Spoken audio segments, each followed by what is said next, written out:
नमस्कार, मैं अभिराज और आप देख रहे हैं वीके न्यूज। वक्त हो चला है दिन की 10 बड़ी खबरों का। देश भर में कोरोना के मामलों में फिर से उछाल देखा जा रहा है। ऐसे में उत्तर प्रदेश प्रशासन सक्रियता दिखाते हुए एहतियात बरतने लगा है। इसी कड़ी में मुख्य सचिव आर.के. तिवारी ने कोरोना के संक्रमण पर लगाम कसने के लिए दिशा निर्देश जारी किए हैं। इनके मुताबिक जिन राज्यों में कोरोना के मामलों में बढ़ोतरी दर्ज की गई है, वहां से आने वाले यात्रियों का एयरपोर्ट, रेलवे स्टेशन वगैरह जगहों पर एंटीजन टेस्ट किया जाएगा।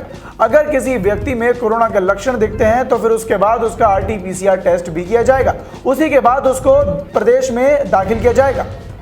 बंगाल में चुनाव प्रचार के बीच लगातार हिंसा की घटनाएं सामने आ रही हैं। उत्तरी 24 परगना के जगदल में क्रूड बम से हमला किया गया है। इस हमले में एक बच्चे समेत 3 लोग घायल हुए हैं।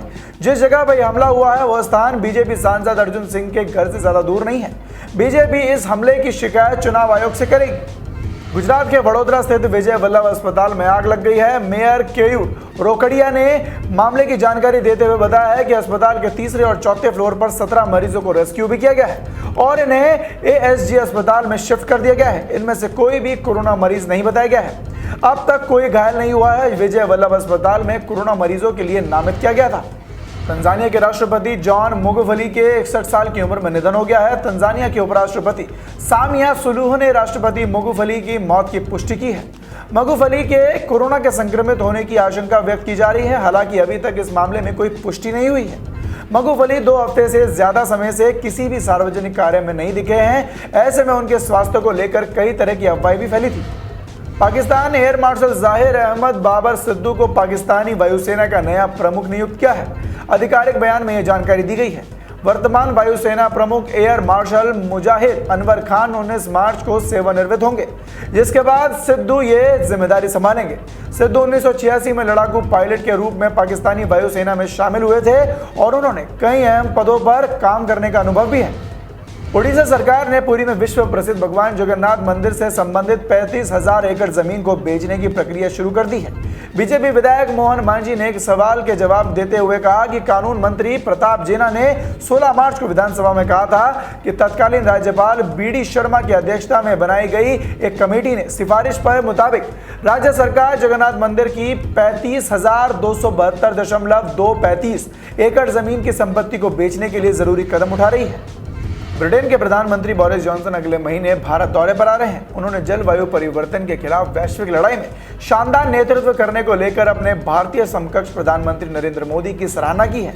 जॉनसन ने कहा है कि अगले महीने उनकी नई दिल्ली की यात्रा के दौरान मित्र के साथ वार्ता के एजेंडे के सतत भविष्य के लिए ब्रिटेन और भारत के साझा दृष्टिकोण सहित कई मुद्दे शामिल होंगे। जो बाइडेन के राष्ट्रपति बनने के बाद अमेरिका और चीन के अधिकारियों के बीच पहली बैठक होने जा रही है।